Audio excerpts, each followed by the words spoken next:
Inside Maine Tourism with Bob. Bob, before we broke, Vaughn alluded to, and you mentioned as well, that this year we have snow from Rhode Island to Caribou. What makes the Maine snowmobiling experience unique? Why would somebody from Rhode Island and Massachusetts come up here if they've got snow in their region? Well, basically it's because we have the product. The state of Maine has more miles of trails than all the other New England states and New York combined.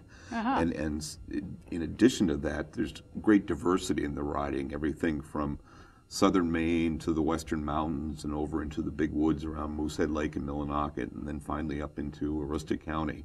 So there's just tremendous diversity on the trails, and we also have what is kind of unique, which is connectivity of all those trails.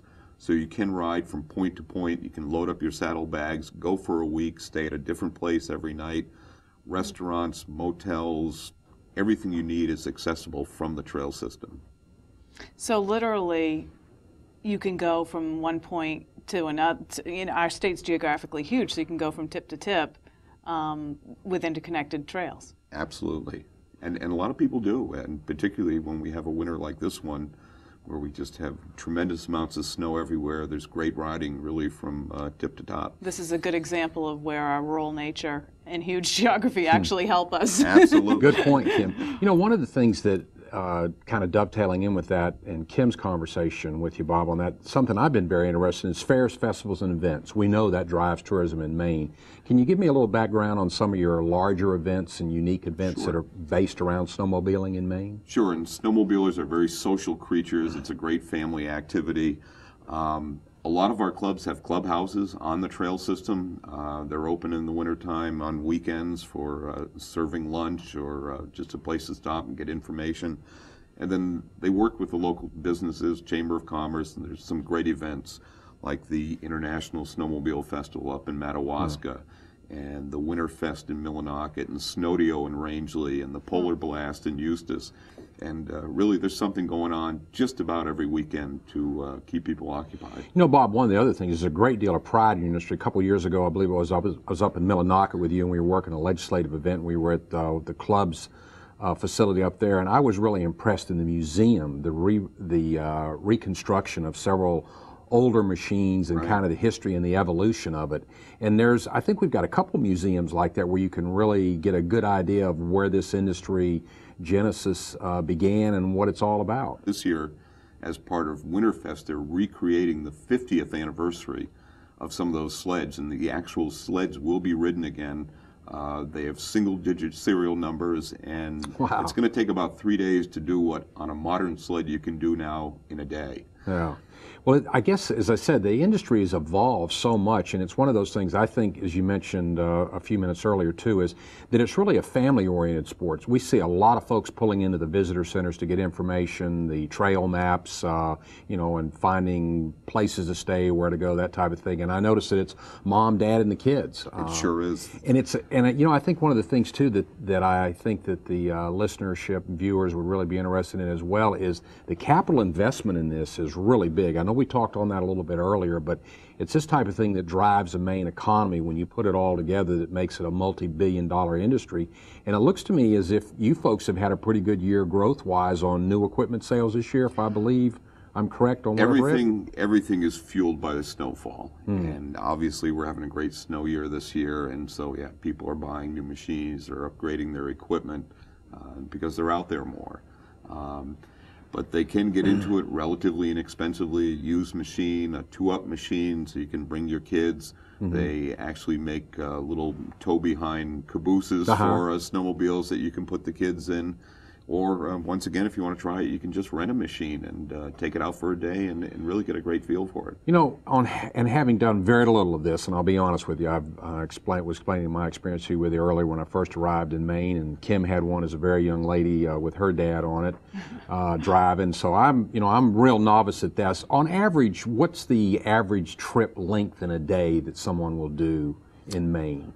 Well, you know, we're all storytellers, and I could tell you all kinds of horrendous things, but a good, comfortable day trip, I think, for a lot of people, and of course, it depends where you are and what the weather's like and everything, but you can plan on covering maybe 100 to 150 miles wow. on a comfortable day. Yeah. and there's lots of places where you can leave and do a loop, so that you're not seeing the same things twice. And then, of course, for the longer trips, you just head on out and make your reservations in advance, and you can go from lodge to lodge. Talk to me about children. What's the age limit? I mean, do you have to have a driver's license to run a snowmobile? No, actually, under the age of 10, you have to be on your own property under the control of an adult. Under the age of 14, you can ride on the trails, but you can't cross roads. You'd have to have an adult cross the road for you. After that, you head right out. We've developed some safety programs, particularly for the kids. And what we have found is the kids take really well to the safety message, and they live it and they believe it, and they're quick to point out to we big kids when we're not doing something right. And so a lot of kids start out early. There's many towns in Maine where you go in the wintertime up to the local high school, and there's 50 or 75 sleds sitting out in the parking lot on any given school day. They're riding their snowmobiles to school. And are families welcome at the clubs that you alluded to before? Are they allowed to come in, or are some of them adult only? Or no, absolutely. It's a family activity, and families are welcome at all the clubhouses, and you'll go into any clubhouse in the wintertime, you're going to see the kids running around and folks working in the kitchen and getting ready to talk about grooming the trails that night, and just enjoying the winter. It's wonderful.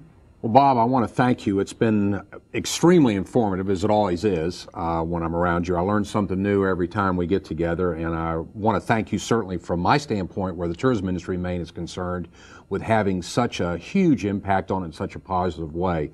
I've experienced some of the clubhouse activities before, great food, great people. The grooming that goes on, the volunteer force that gets that done. I mean, it's all the things that make Maine a great place to be and recreate in. So I want to thank you for spending time with us today and telling us that side of tourism in Maine, which is a very unique story to tell. And I hope it's going to be, the rest of the season is going to be great. If it's anything like I've seen this last week, there's no shortage of snow, and we've got plenty more on the way, it sounds like. Yeah, I think we're pretty well set for a little while, though. 6-10 inches a week's all we ask for, and just keep it coming. Okay, Bob, thanks so much. Have a great day, and thanks again for being with us.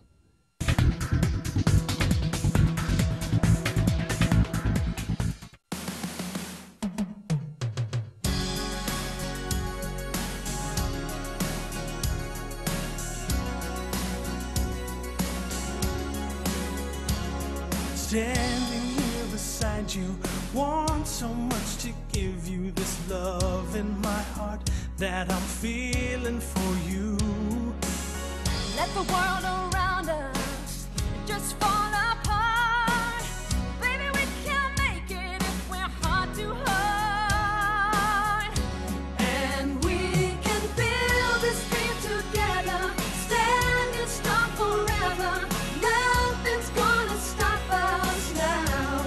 And if this world runs out of lovers, we'll still have each other. Nothing's gonna stop us. Nothing's gonna stop us now.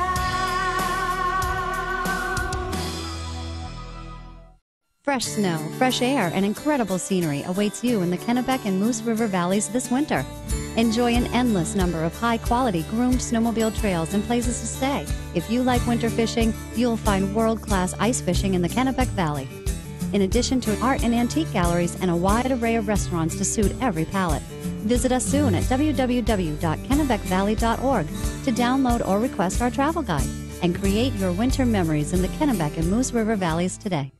Turn your unwanted gold and jewelry into instant cash. Maine Gold and Silver wants to buy your gold and jewelry no matter what its condition. Gold is gold, and that means cash in your pocket. Don't trust your valuable gold to some unknown buyer via mail. Bring it to us and talk with our buyer face to face. It's the fastest, safest, most reliable way to convert your gold into instant cash. Maine Gold and Silver, making our customers friends for a lifetime. You've heard it all before. Come locate your business in our region. At Mid-Maine, we've got a different message. We say, come visit the Waterville region and let us show you a great place to live, work, and play. You'll find we offer a diversified economy, progressive business climate, and an outstanding lifestyle. But don't take our word for it. Let us show you what we offer. It's easy to arrange a visit.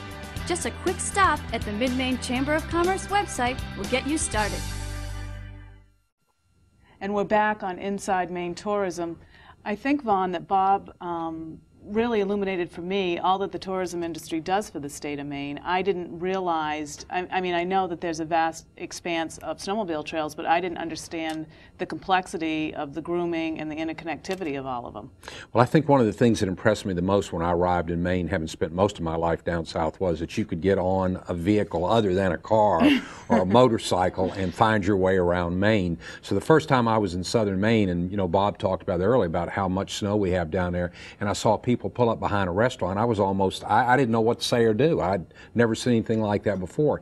And it's a huge industry, and it's made up of such great folks. The ones that I've run into that come into the visitor centers, you know, they've packed up a sled and they're driving all the way from Pennsylvania or New York or somewhere coming into Maine. Once again, as we talked about with tourism in Maine, we have such wide open expanses, and they really do enjoy it. I think one of the things that I feel the greatest about from that segment of the industry is how well and warmly they greet people. People truly, if you go to one of these clubhouses, it's just like a huge family gathering. And I mean, there's folks in from all over, everywhere, that are not local and not native to the area, but they all feel very warm and welcome about what they're doing and what they're experiencing. And I imagine with repeat people that come up year after year, you do form those relationships and friendships, so you do run into each other year after year.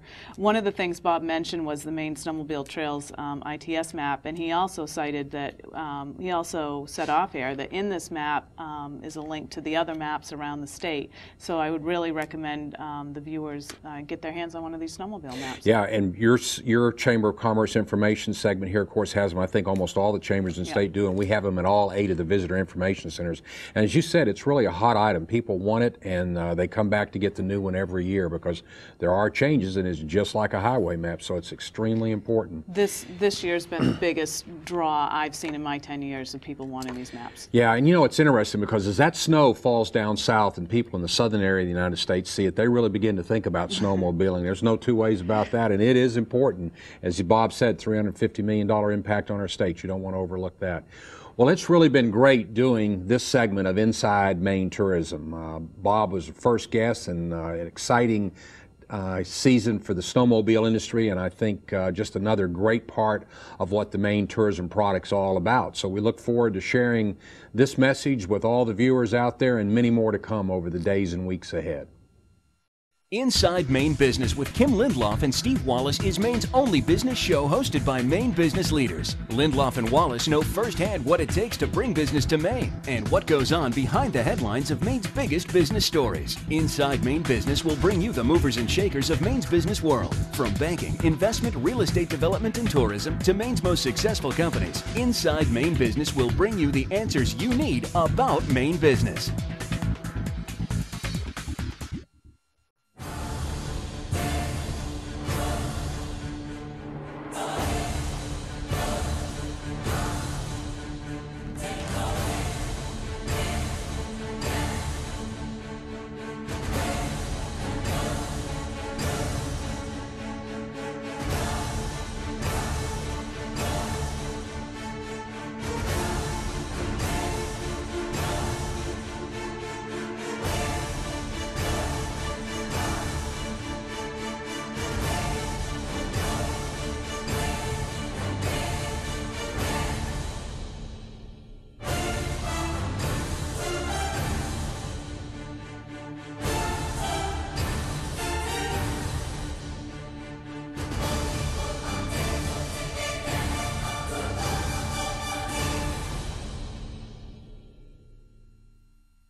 It was the biggest race of the year, and no matter what, I was gonna win.